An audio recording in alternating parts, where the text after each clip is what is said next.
بسم اللہ الرحمن الرحیم الحمدللہ رب العالمین الصلاۃ والسلام علی رسول الامین قال اللہ تعالیٰ فی القرآن المجید فاعوذ باللہ من الشیطان الرجیم بسم اللہ الرحمن الرحیم وما آتیتم من ربا لیربو فی اموال الناس فلا یربو عند اللہ وما آتیتم من زکاة تریدون وجہ اللہ فاولئک هم المضعفون صدق اللہ العلی العظیم۔ جو سود تم دیتے ہو تاکہ لوگوں کے اموال میں شامل ہو کر بڑھ جائے، اللہ کے نزدیک وہ نہیں بڑھتا، اور جو زکوٰۃ تم اللہ کی خوشنودی حاصل کرنے کے لیے اس ارادے سے دیتے ہو، اسی کے دینے والے در حقیقت اپنے مال کو بڑھانے والے ہیں۔ صدق اللہ العلی العظیم۔ محترم مولانا محی الدین غازی ندوی مدنی صاحب، محترم اناروالا صاحب صدر زکوٰۃ سینٹر، اور معزز رفقا اکرام، السلام علیکم ورحمۃ اللہ وبرکاتہ۔ الحمدللہ زکوٰۃ سینٹر احمد آباد چیپٹر کا یہ دوسرا گیٹ ٹوگیدر ہونے جا رہا ہے، اور اس گیٹ ٹوگیدر میں آپ تمام حضرات جو یہاں پر اپنا قیمتی وقت نکال کر آئے ہیں، آپ تمام لوگوں کا میں استقبال کرتا ہوں۔ چند باتیں اس آیت کے تعلق سے اور زکوٰۃ کے تعلق سے مجھے آپ کے سامنے عرض کرنی ہے۔ محترم حضرات، انسانی زندگی مرکب ہے مادے اور روح سے۔ وہ مادہ، وہ جسم جو مٹی سے بنایا گیا، اور وہ روح جو اللہ کی طرف سے اس میں پھونکی گئی۔ اسی مادے اور روح کے مرکب سے انسان اور انسانی زندگی عبارت ہے، اور یہ کشمکش مادے اور روح کے درمیان میں عرصے سے چلی آ رہی ہے۔ الحمدللہ اسلام نے اس کے درمیان ایک بہت توازن اور اعتدال قائم کیا ہے۔ اسلام نہ صرف یہ کہ صرف روحانیت کا قائل ہے، اور نہ صرف یہ کہ صرف مادیت کا قائل ہے، بلکہ ایک حسین سنگم ہے جو روحانیت اور مادیت کے درمیان اسلام نے قائم کیا ہے۔ اسلام نے وہ روحانیت کا سسٹم بھی نہیں کیا ہے کہ جس میں جسم کو، مادے کو، دنیاوی تمام اسباب و وسائل کو ایک ضمنی یا ضمنی بھی نہیں بلکہ ایک غیر ضروری شے قرار دے دیا جائے، اور اس مادے کو، جسم کو، دنیاوی اسباب و وسائل کو اتنا دبا دیا جائے کہ انسانی زندگی بغیر کسی کام کے، بغیر کسی مصرف کے ہو جائے۔ تو اس طرح سے اس نے اس روحانیت کو بھی جو ہے وہ پسند نہیں کیا ہے کہ انسان جو ہے وہ جنگلوں میں چلا جائے، دنیا کو تیاگ دے، رہبانیت یا سنیاس اختیار کر لے، دنیا کی تمام آسائشوں اور اس سے لا تعلق ہو جائے۔ جس طرح سے بہت سے مذاہب جو ہم دیکھتے ہیں دنیا میں، وہ اسی اس پر کار فرما ہے کہ جسم کو زیادہ سے زیادہ نقصان پہنچایا جائے، جسم کو زیادہ سے زیادہ تکلیف پہنچائی جائے، یہ سنسار ہی وش کی پڑیا ہے، اس سے الگ ہٹ جایا جائے، اس سے الگ چلا جایا جائے۔ تو اس کو بھی پسند نہیں کیا ہے، اور اسلام نے اس کو بھی پسند نہیں کیا ہے کہ انسان مادیت میں گلا ڈوب ہو جائے، گلے تک ڈوب جائے، اور صرف مادے ہی کو، صرف دنیاوی ذرائع و اسباب کو، وسائل ہی کو اپنا سب کچھ سمجھ لے اور اسی میں ڈوب کر رہ جائے۔ بلکہ اسلام نے ان دونوں کے درمیان بہت اہم توازن اور اعتدال قائم رکھا ہے، بلکہ یہاں تک میں کہوں گا کہ مادیت کو روحانیت کے درجے تک پہنچا دیا ہے کہ مادیت کے ذریعے سے روحانیت کی تکمیل اور وہ کی جا سکے۔ تو یہ اسلام کی ایک خاصیت ہے، اور ظاہر ہے کہ اسی توازن و اعتدال کے لیے اسلام نے ایک نظام معیشت ہمارے سامنے رکھا ہے جس میں ان دونوں کا توازن وہ کیا ہے۔ اللہ تعالیٰ نے کسب معاش کو نہ صرف یہ کہ حلال، بلکہ اس کو عبادت کے مماثل قرار دیا ہے۔ فَإِذَا قُضِيَتُمُ الصَّلَاةَ فَانتَشِرُوا فِي الْأَرْضِ وَابْتَغُوا مِن فَضْلِ اللَّهِ وَاذْكُرُوا اللَّهَ كَثِيرًا لَعَلَّكُمْ تُفْلِحُونَ، کہ جب جمعے کے روز نماز پوری ہو جائے تو زمین میں بھاگ دوڑ کرو, نکلو زمین میں اور اللہ کا رزق تلاش کرو, اللہ کا فضل تلاش کرو, اللہ کا ذکر کرتے رہو. یہ بات جو کہی گئی ہے وہ اس لیے ہے کہ اس کسب معاش کو, حلال رزق کو حاصل کرنے کی دوڑ دھوپ اور جدوجہد کو اللہ تعالیٰ نے عبادت کے مواصل قرار دیا. یہاں تک کہ حضرت عمر رضی اللہ عنہ کا ایک قول سامنے آتا ہے کہ جس میں انہوں نے فرمایا کہ میں چاہتا ہوں کہ میری موت دو طرح سے ہو, یا تو میں اللہ کی راہ میں جنگ کرتا ہوا, جہاد کرتا ہوا مارا جاؤں اور میری موت آ جائے, یا پھر میں حلال رزق کی تلاش میں کہیں جاؤں اور وہاں میری موت آ جائے اس راستے میں. آپ دیکھیے, جہاد کے ساتھ کسب معاش کو, پیسہ حاصل کرنے کو, زندگی کے ان وسائل کو اللہ تعالیٰ کا فضل قرار دے کر اسے تلاش کرنے کو اتنی اہمیت دی گئی ہے. تو یہ کسب معاش جو ہے وہ اسی لیے ہے کہ اس مادی ضرورت جو انسان کو لاحق ہے اس کے لیے ایک خاص موقع فراہم کر دیا جائے. پھر اگر ہم دیکھتے ہیں اسلامی معیشت کی طرف, تو اسلامی معیشت کی ایک بہت بڑی بنیاد یہ ہے کہ جو یہ دنیاوی اسباب و وسائل ہے, یہ جو مال و دولت ہے, یہ کہیں ایک جگہ کیندرت نہ ہو جائے, مرکوز نہ ہو جائے, یہ معاشرے میں پھیلتی رہے, معاشرے میں اس کا بہاؤ چلتا رہے. کیونکہ جب پیسے کا بہاؤ ہوتا ہے, جب پیسہ بہتا ہے مارکیٹ میں, جب ایک جگہ کچھ الماریوں میں, کچھ بینکوں میں بند نہیں ہو جاتا ہے, تو پوری انسانیت اس سے فائدہ اٹھاتی ہے. ایک روپیہ جو گردش میں آتا ہے وہ ایک روپیہ ہزاروں لوگوں کو فائدہ پہنچاتا ہے. تو اسلام یہ چاہتا ہے کہ یہ مال گردش میں رہے. اس لیے اللہ تعالیٰ نے سورہ حشر میں فرمایا کہ لا یکون دولۃ بین الاغنیاء منکم, کہ یہ دولت جو ہے وہ گردش کرتی رہنی چاہیے, صرف تمہارے غنی لوگوں میں, پیسے والے لوگوں ہی میں بند نہیں ہو جانی چاہیے. تو یہ ایک بہت اہم کنسپٹ ہے قرآن کا, اسلام کا, جو معاش کے سلسلے میں ہمارے سامنے قرآن رکھتا ہے. اس معاشی سسٹم میں جو دو بڑی اہم چیزیں ہیں, ان اہم چیزوں میں ایک تو یہ ہے کہ تمام افراد کو, یہ جو اس معاشرے میں ہے, ان کو مکمل مواقع حاصل ہو دنیاوی اسباب و ذرائع حاصل کرنے کی. یہ مواقع حاصل کرنے کے لیے تمام کو یکساں مواقع, یکساں صورتیں حاصل ہوں. پہلی چیز تو یہ. دوسرا یہ کہ دولت کا, پیسے کا بہاؤ یونیفارمٹی کے ساتھ پورے معاشرے میں رہے, ایک جگہ پر جیسا میں نے کہا مرکوز نہ ہو جائے. اور اس سسٹم کو ڈیولپ کرنے کے لیے اللہ تعالیٰ نے دو بڑے اہم احکامات ہمارے سامنے رکھے ہیں. سب سے پہلا حکم زکوٰۃ کی فرضیت, اور دوسرا حکم سود کی حرمت. یہ دونوں حکم اس لیے دیے گئے ہیں تاکہ معاشرے میں دولت کا بہاؤ ایک یونیفارمٹی کے ساتھ پورے معاشرے میں موجود رہے.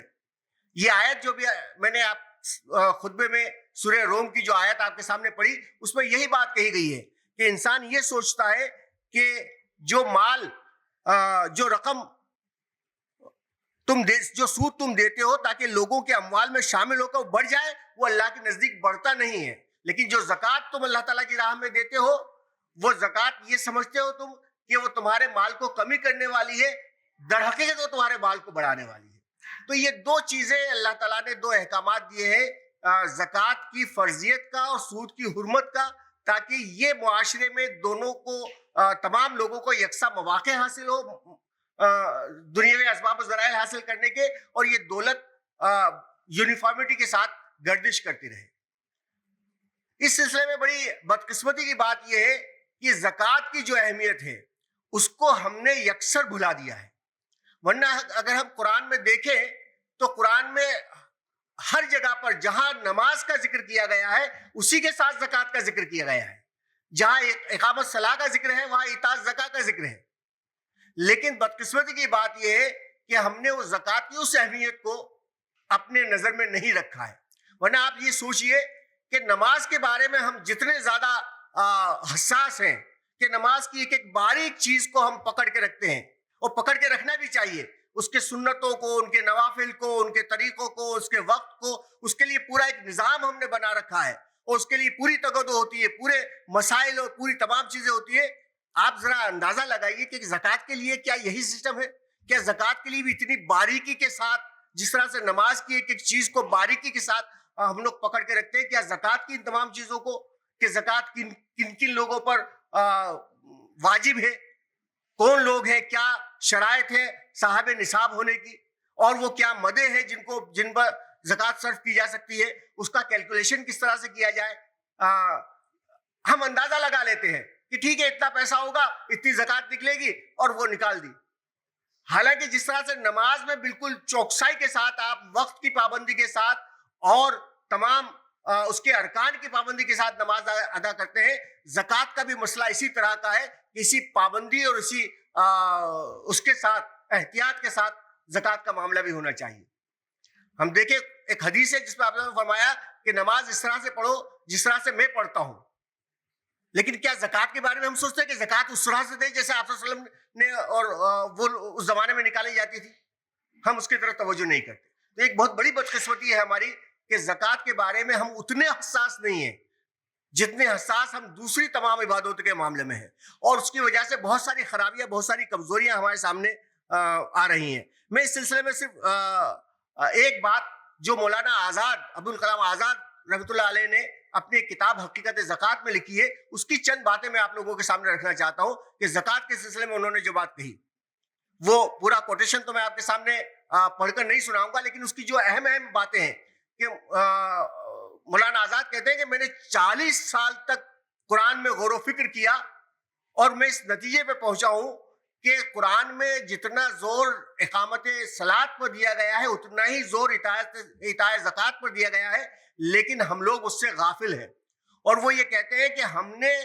زکوٰۃ کو صرف ایک انفرادی عمل بنا دیا ہے، فردن ایک عمل اس کا بنا دیا ہے. اور وہ یہ کہتے ہیں کہ جس طرح سے نماز اجتماعی عمل ہے، اس طرح سے زکوٰۃ بھی اجتماعی عمل ہے. اور وہ یہ کہتے ہیں کہ فردن زکوٰۃ ادا کرنے سے زکوٰۃ ادا کرنا بالکل مناسب نہیں ہے، بلکہ اس سے آگے بڑھ کر وہ کہتے ہیں کہ میں تو یہ کہتا ہوں کہ انفرادی طور پر زکوٰۃ ادا کرنا یہ زکوٰۃ نہیں ہو سکتی، اس کو کچھ اور نام دیا جا سکتا ہے، زکوٰۃ نہیں ہے. زکوٰۃ تو عمل ہی اجتماعی عمل کا اس کا نام ہے. اور وہ یہ کہتے ہیں کہ ہر محلے یا ہر قصبے میں